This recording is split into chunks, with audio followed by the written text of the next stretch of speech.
Bonjour à tous les étudiants qui suivent le cours d'électrostatique et de magnétostatique. Donc je continue sur le corrigé des séries DTD. Donc je suis à la série numéro 6 et dans laquelle on va traiter la force de Lorentz. C'est-à-dire la force qui s'exerce sur une particule chargée. En particulier, on va traiter un phénomène très classique, c'est le cyclotron. Donc le cyclotron, c'est un dispositif expérimental qui permet d'accélérer les particules et d'atteindre des vitesses énormes qui se rapprochent de la vitesse de la lumière. Et par conséquent, on étudie leur choc avec des noyaux et c'est grâce à ce dispositif qu'on a pu sonder l'infiniment petit. Donc on va voir comment fonctionne le cyclotron. Donc voilà l'exercice, on vous dit, voilà l'image du cyclotron. Donc je vous explique de quoi il est formé. Vous avez deux dés, donc la forme de la lettre D, la partie grise, et un autre dé de l'autre côté. Donc dans les parties grises, vous avez l'existence d'un champ magnétique. Entre les deux, on va appliquer un champ électrique. Bien, première question, on vous donne le schéma d'un ion lorsqu'il est accéléré par ce cyclotron. Et à travers ce schéma, on vous dit représenter au point A la vitesse de la particule, sachant que la particule dont il s'agit est d'une charge positive. D'accord? Deuxième question, on vous dit qu'on montre que l'action d'un champ magnétique ne permet pas d'accroître l'énergie cinétique. On va voir qu'un champ magnétique ne peut qu'orienter une particule, changer son orientation, mais il ne peut pas changer sa vitesse. Donc la vitesse, pour augmenter la vitesse d'une particule, on va voir qu'il faut appliquer plutôt un champ électrique.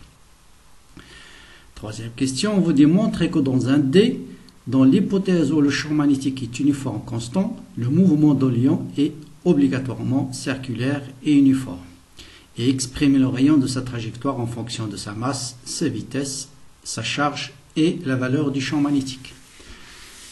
Quatrième question, on nous demande de montrer que la durée de passage dans un demi-cylindre, c'est-à-dire dans un dé noté T indice P, ne dépend pas de V. C'est-à-dire le temps que va mettre la particule pour faire ce petit demi-cercle, c'est le même que pour faire ce demi-cercle, c'est le même pour faire ce demi-cercle. Et ça, c'est très important pour synchroniser le champ électrique appliqué. Cinquième question, déterminer en fonction de la charge et de la tension appliquée les expressions de l'énergie cinétique de l'ion lors de la traversée de l'espace entre les deux dés. Sixième question, un ion est injecté avec une vitesse nulle. Quelle sera sa vitesse au moment où il pénètre dans le premier dé? D'accord? Ensuite, quel est le rayon de la première trajectoire semi-circulaire? Septième question, quelle doit être la fréquence d'oscillation du champ électrique appliqué entre les deux dés pour obtenir une accélération à chaque passage dans l'intervalle entre les deux dés? Huitième question, après chaque passage dans l'intervalle entre les deux dés, la vitesse de la particule ainsi que le rayon vont augmenter. Déterminer au quatrième passage quelle sera la vitesse et le rayon du demi-cercle qui va être décrit après K passage dans le dé. Neuvième question, le rayon, lorsque ce rayon finit par atteindre le rayon du dé, c'est-à-dire le rayon maximal, l'ion va être éjecté par le cyclotron. On vous demande d'exprimer la masse, d'exprimer en fonction de la masse de la particule, sa charge, le champ magnétique, le rayon du dé, quelle sera l'énergie cinétique finale de l'éjection. Et on va faire une application numérique pour voir quel sera l'ordre de grandeur de cette énergie. Donc voilà, c'est l'occasion d'étudier la force de Lorentz, force exercée par le champ électrique, et ainsi de suite. Bon. Donc voilà une petite animation qui vous montre comment le principe du cyclotron. On injecte à t égale à 0 une particule entre les deux dés qui va être accélérée par le champ électrique. Ensuite, vous voyez bien que le champ électrique change de sens. Hein, et on va comprendre. Donc il faut appliquer un champ alternatif entre les deux dés. Bon, dans chaque passage, le champ va changer de sens positif et négatif. Et on verra quelle est la relation entre la période d'oscillation du champ électrique et le temps de passage entre les deux dés. Première question. On nous donne ce schéma. Donc voilà, on nous dit, voilà, lorsqu'on injecte une particule dans ce cyclotron, voilà le schéma ou bien la trajectoire de la particule. À la fin, il va être éjecté. Donc on va prendre un point quelconque ici et on nous demande de tracer quoi? De représenter le vecteur vitesse. Là, on n'a pas besoin de savoir ni la direction de B, ni le signe de la charge de la particule pour représenter le vecteur vitesse. Pourquoi? Parce que la vitesse, elle est toujours, comment? Elle est toujours tangente à la trajectoire. Donc, on va le représenter, donc, la vitesse V. Bien sûr, ça c'est la vitesse. Par contre, pour dire c'est exactement Q fois V, il faut que Q soit positif. Parce que si Q est négatif, QV va être dans le sens inverse. Bien. Maintenant, si s'ajoute, deuxième hypothèse, la vitesse est positive, c'est non seulement la vitesse, mais Q fois V qui va avoir cette direction. Pour la force qui s'exerce sur cette particule, bien sûr, vous voyez ici que c'est un mouvement circulaire, donc la force ne peut être que centripète, d'accord? Il va être dirigé vers le centre, donc voilà la force qui s'exerce sur la particule. Maintenant, je connais la direction de la force, je connais la direction du vecteur QV. La force de Lorentz, c'est-à-dire la force qui s'exerce sur une particule en mouvement placée dans un champ magnétique, c'est QV vectoriel B. Donc si je fais le vectoriel QV vectoriel B, je dois trouver F. Donc le champ magnétique, d'abord, il doit être perpendiculaire au plan formé par QV et F. Donc il doit être, c'est-à-dire perpendiculaire au plan de l'écran. Est-ce qu'il est sortant, est-ce qu'il est rentrant? Faites la règle du tire-bouchon. Il faut que le vecteur B soit rentrant. Comme ça, si je tourne QV vers B, je ferme le tire-bouchon. Donc la force, elle est dans ce sens-là. Donc il faut utiliser les propriétés de produit vectoriel pour montrer facilement que la direction, le sens de B, bien sûr, va être entrant. Mais la direction, elle est perpendiculaire obligatoirement, puisque F est égal à QV vectoriel B.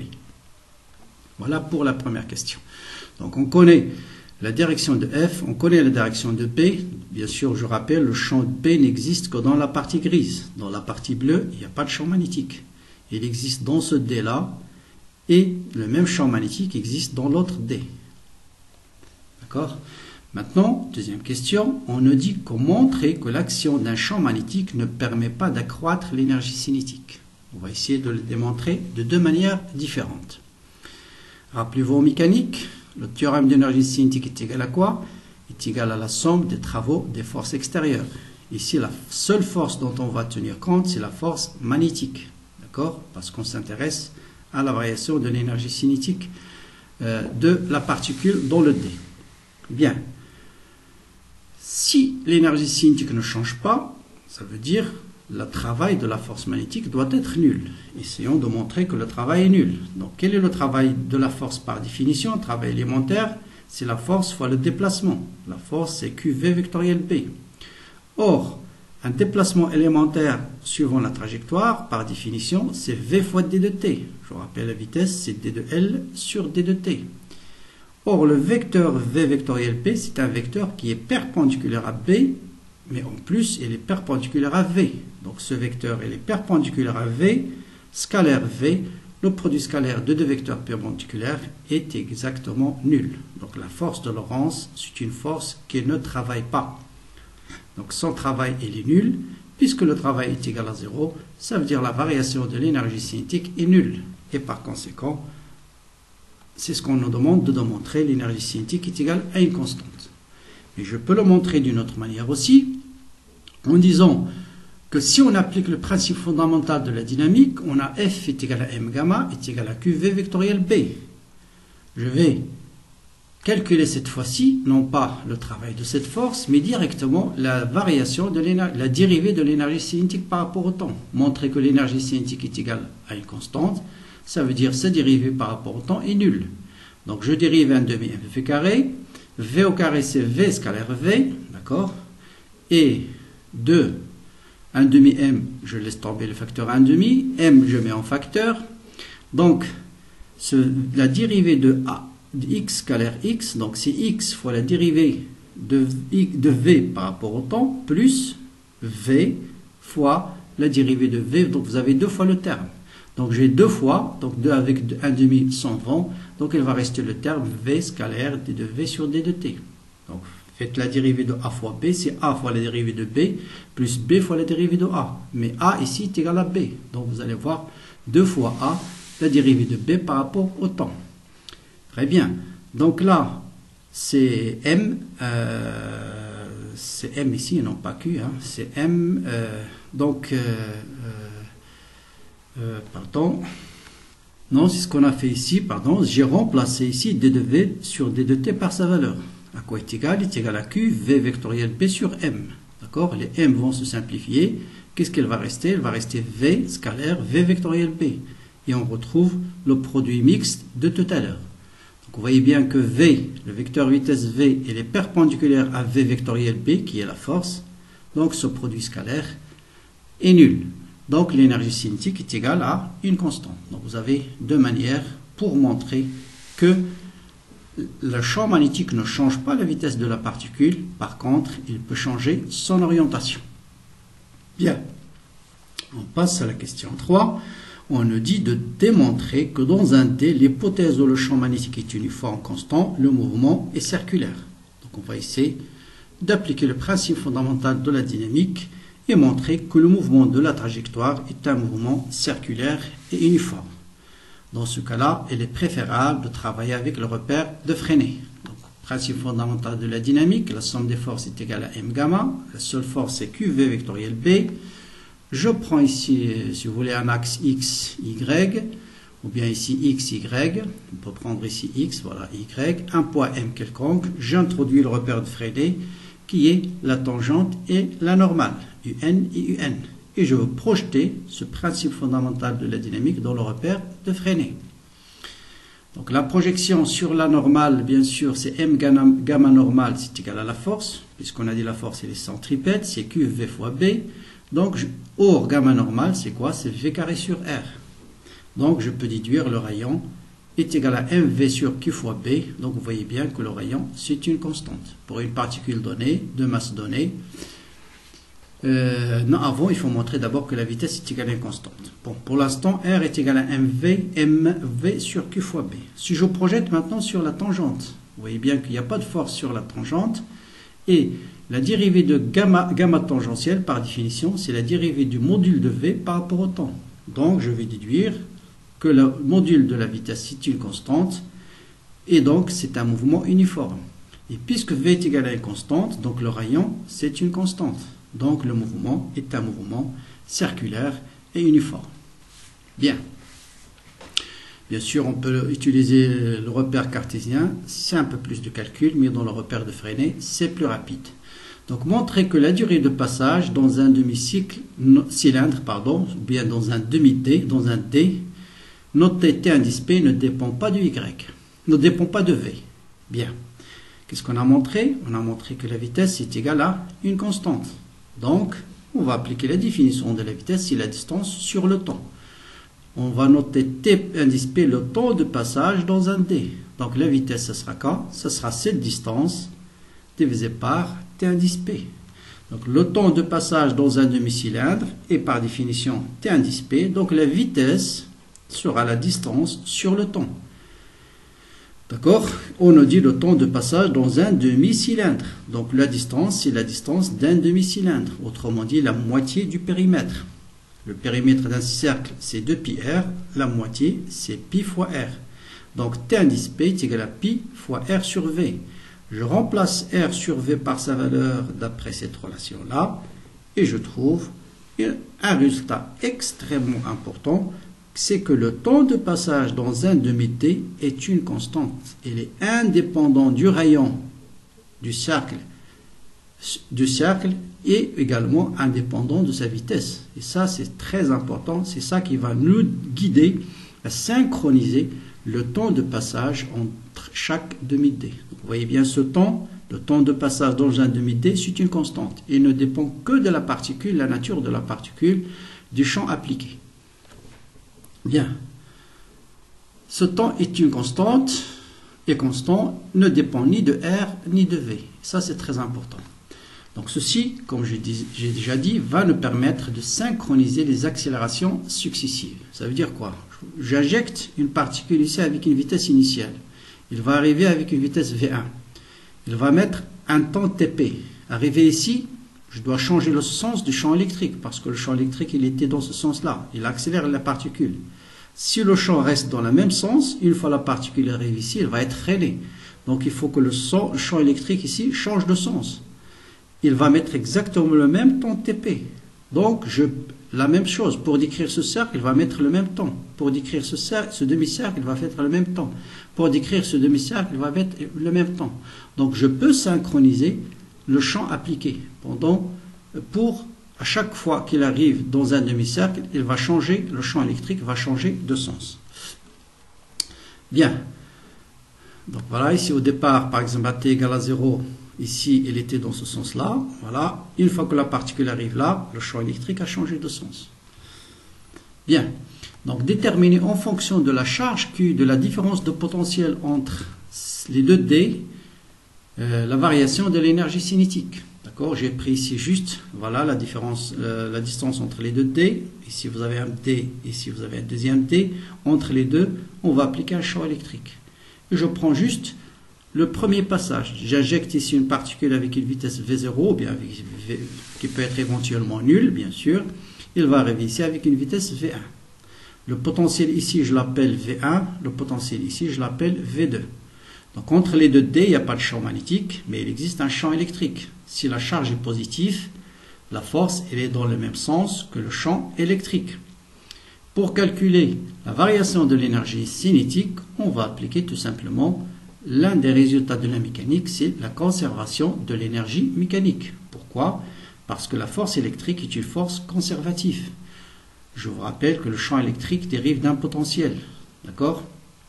Donc, l'énergie mécanique est une constante. Donc on va calculer l'énergie mécanique ici et l'énergie mécanique lorsque la particule arrive au potentiel V2. Donc au potentiel V1, son énergie cinétique, c'est 1 demi mV0 au carré. L'énergie potentielle d'une charge, c'est la charge fois le potentiel au point où il se trouve. C'est Q fois V1. L'énergie cinétique ici, ça sera 1 demi mV1 au carré. Son énergie potentielle, ça sera Q fois V2. Et donc, on peut calculer la variation de l'énergie cinétique qui est 1 demi mV1 au carré moins 1 demi mV0 au carré. C'est Q, facteur de V1 moins V2. Et V1 moins V2, c'est ce qu'on va noter U. Bien sûr, vous pouvez utiliser aussi le théorème de l'énergie cinétique. La variation de l'énergie cinétique est égale au travail de la force électrique et vous allez déterminer facilement le même résultat. Bien, donc voilà. Et bien sûr, ça c'est valable quel que soit le passage. Je l'appelle V0, V1. Je peux l'appeler Vn plus 1, Vn. Donc après nème passage, vous avez toujours une accélération, une variation de l'énergie cinétique qui est égale à Q fois I. À chaque passage, la vitesse, la variation de l'énergie cinétique va augmenter, ou bien l'énergie cinétique va augmenter de Q fois U. Maintenant, on vous dit un ion est injecté dans la zone d'accélération avec une vitesse nulle. Quelle sera sa vitesse au moment de la pénétration dans le premier D. Voilà, donc c'est exactement le résultat de tout à l'heure. On va prendre juste V0 égale à 0. D'accord? Donc si V0 égale à 0, je trouve 1 demi mV1 au carré est égal à Q fois I. Donc je trouve la vitesse V1. En même temps, je trouve le rayon de la première trajectoire, premier cercle. D'accord? C'est R1, c'est 2M fois I sur QB fois au carré. Maintenant, quelle doit être la fréquence d'oscillation de la tension appliquée permettant d'obtenir une accélération à chaque passage dans l'intervalle entre les deux D. Donc voilà le principe comme je disais tout à l'heure. J'injecte une particule avec une vitesse initiale. D'accord? Ici, pendant ce passage-là, le champ électrique était positif. Une fois la particule arrive ici, il va faire un demi-cercle pendant un instant TP. Arrivé là, le champ électrique doit changer de sens, il doit être négatif, pour qu'il soit accéléré à nouveau. Arrivé là, la particule va augmenter sa vitesse. Et une fois qu'il arrive là, le champ électrique doit à nouveau devenir positif et ainsi de suite. Donc voilà un seul passage entre les deux T. À T égale à 0, la vitesse il est nulle. Il va être accéléré par le champ électrique. Pendant TP, il va décrire un demi-cercle. Et pendant ce temps-là, le champ électrique doit changer ce sens. Et Ensuite, il va décrire l'autre demi-cercle pendant un autre temps TP. Vous voyez bien, pendant une période de l'électron, le champ électrique a changé de sens. Pendant TP, un instant TP, le champ électrique a changé de sens 2 fois. Positif, négatif. Donc le champ doit changer de sens dans chaque intervalle de temps TP. Donc la période du champ électrique doit être égale à combien? Est égale à 2 fois TP. D'accord? Période du champ électrique. Pendant TP, il va être positif. Pendant un autre TP, il doit changer de sens. Bien, autrement dit, pendant chaque demi-période, le champ électrique a changé de sens 2 fois. Donc, si on connaît la période, bien sûr, la fréquence, c'est 1 sur la période, c'est Q fois B sur 2pi fois M. Bien, maintenant, après chaque passage dans l'intervalle entre les deux T, la vitesse de la particule ainsi que le rayon de sa trajectoire augmente. Vous voyez bien, premier passage, voilà le rayon. Deuxième passage, le rayon augmente. Et par conséquent, la vitesse augmente. Ensuite, il va augmenter encore plus, et ainsi de suite. Donc, on va déterminer. Donc, voilà le premier passage. Vous avez 1 demi mv1 au carré moins 1 demi mv0 au carré est égal à Q fois I. Voilà le premier passage. Ici, la vitesse va être constante. C'est V1. Arrivé ici, vous allez voir 1 demi mv2 au carré moins 1 demi mv1 au carré est également égal à Q fois U. Cette vitesse, ça sera constante, V2. Arrivé là, la vitesse va augmenter. On aura 1 demi mv3 au carré moins 1 demi mv2 au carré est égal à Q fois U. Et ainsi de suite. Donc jusqu'au énième passage, 1 demi mvn au carré moins 1 demi mvn moins 1 au carré est égal à Q fois I.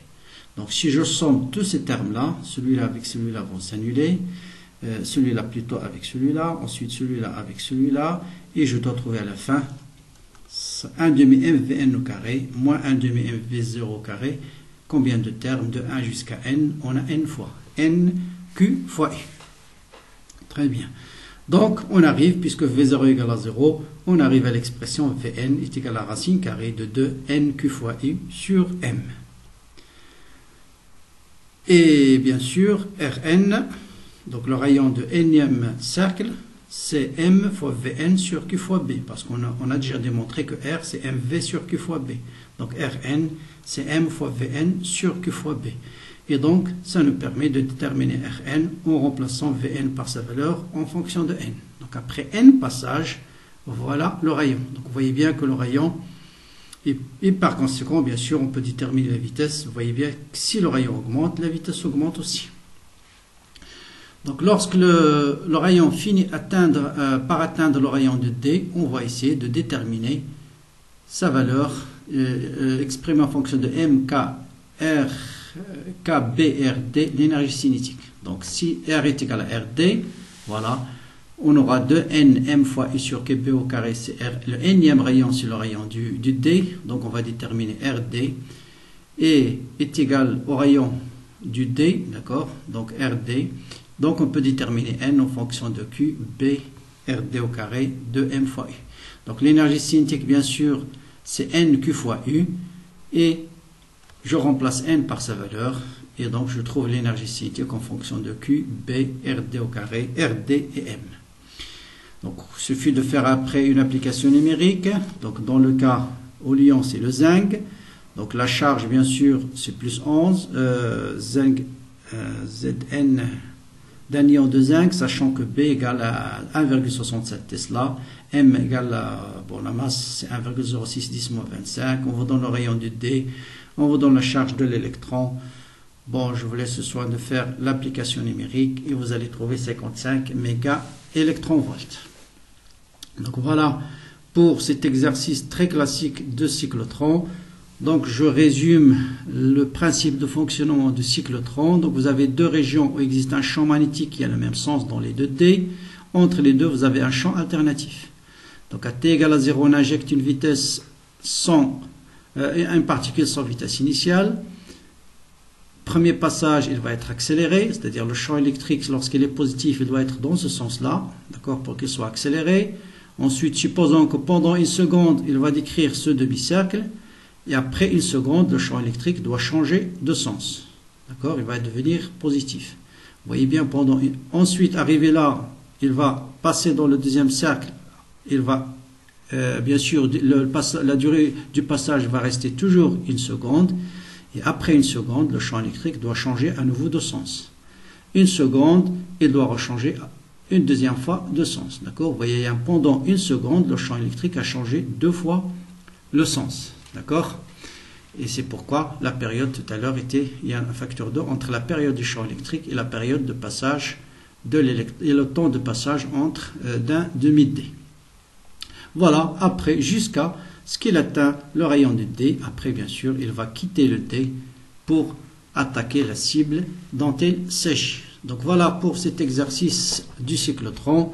Donc la suite de la série numéro 6, on va traiter aussi une autre application très importante des forces magnétiques, c'est les féroles. Donc les féroles, c'est le principe utilisé par les teslamètres pour mesurer le champ magnétique. Donc à bientôt pour la suite de cette série.